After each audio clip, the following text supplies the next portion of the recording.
Hey YouTube, it's ICU, and today I'm going to compare Apple's iPhone 5 against Samsung's new Galaxy S4 smartphone. Now, I did make a previous iPhone 5 versus Galaxy S4 video. However, in this video, I'm going to go over some points that I didn't mention. So just think of this video as part 2 of my iPhone 5 versus S4 series. And if you didn't see the first video, make sure you watch that prior to watching this video. I'll have an annotation on the screen now.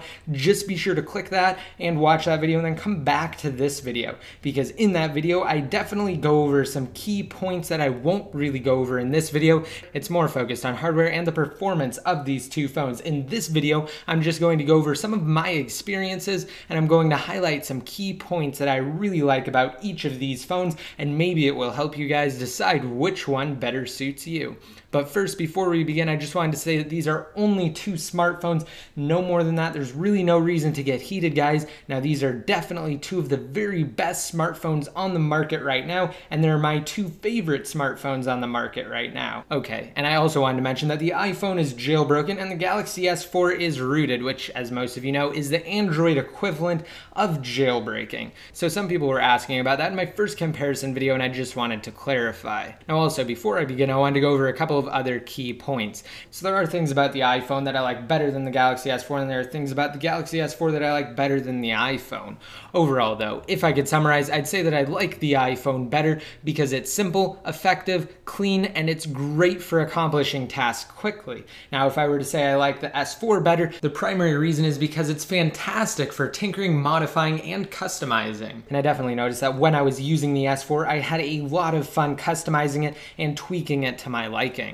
Now, like I said, in this video, I'm just going to give my honest opinions and experiences, and I just want to remind you guys that the iPhone 5 will be a year old in September, whereas the Galaxy S4 is a brand new smartphone. So it might be better to compare Apple's next generation iPhone against the S4, which I will definitely do once they release the new iPhone model, which again is predicted to be sometime this fall. So just be sure to stay tuned for that. I will push out another comparison video. And now I wanted to talk about the hardware and software of these two phones. Now, in my last video, I went over a couple of different benchmark tests, and I kind of wanted to do that in this video as well, using Geekbench too. And for those of you that don't know, Geekbench is a simple hardware benchmark tool that essentially takes into account the hardware of your device, and it gives you a theoretical number of how well it thinks your device will perform everyday tasks.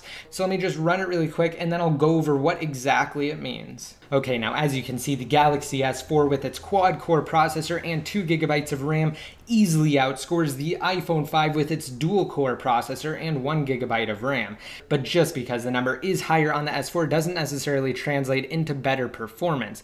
Just take, for instance, in my last comparison video, I did go over some browser tests, and the iPhone 5 actually pulled ahead in those. In fact, the iPhone 5 is simply put a perfect machine when it comes to efficiency. So things simply work on the iPhone 5. Sending emails and or text messages, checking Facebook, and sending a tweet are all tasks that can be accomplished on the iPhone noticeably faster than on the Galaxy S4.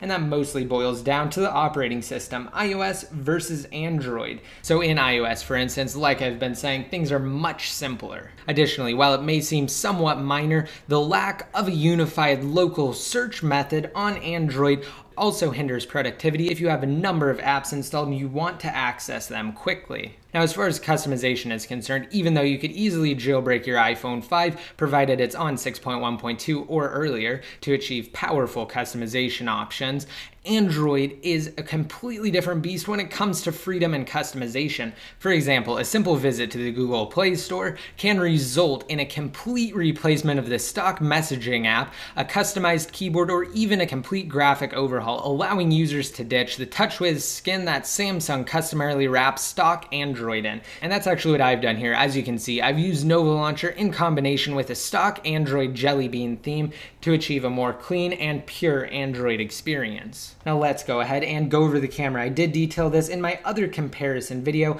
but I just wanted to mention it again. So I'm going to load up the photos here on the S4 and on the iPhone 5.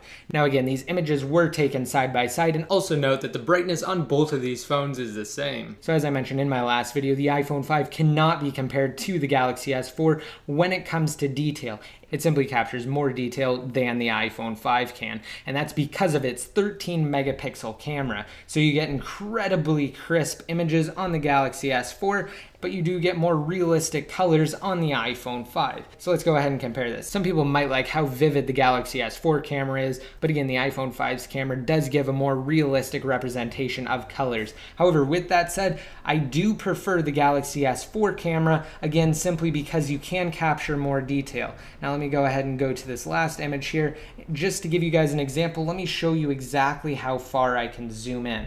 So this is absolutely incredible on the Galaxy S4. Again, you can't really do that on the iPhone 5. It doesn't let you zoom in that far, and even if it would, again, you wouldn't really be able to see that level of clarity and detail that you can on the S4. Obviously though, when I zoom in as far as I can, like right now, it starts to look a little bit fuzzy, but that doesn't really matter because I'm definitely zoomed in farther than I should be. Alright, now I just wanted to go over apps and fragmentation. If you're looking for a phone purely for the app experience, the App Store is definitely the way to go, and that's because, again, developers only have to develop for a small number of devices, so they can make their applications run better, they can make them with more detail, and they can make the graphics better, whereas on Android, again, they have to accommodate a large number of devices most times. Now, I'm not really going to give you guys a side-by-side comparison. I did, however, test this with the Fast and the Furious 6 app on both of these, and again, they did look comparable. However, on the iPhone 5, it looked slightly better, but you couldn't really see it on camera. However, if you didn't have both devices to compare it to, again, it would look really great on the Galaxy S4.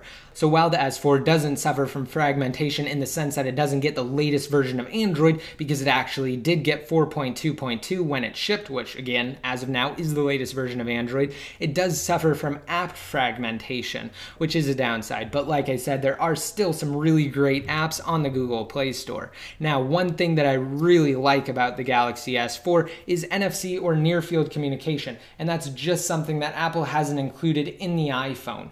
Now, NFC is really great when you have something like these NFC tags, which I just showed you guys. Unfortunately though, Samsung has made it so that the S4 doesn't support these older NFC tags. As you can see, when I try to take it here and register it on the back of the phone, it just says this tag is not supported. So unfortunately, it doesn't work with some older NFC tags, but I did get this new NFC tag here, and when I tap it against it, I have set it to automatically change the brightness. Now you can do a ton of different things with this. As you can see, it just turned the brightness to full on the S4 here, and you can definitely tell that that's what it did. So let me go ahead and tap it again, and the second time I tap it against it, it will automatically set the brightness back to where I had it before.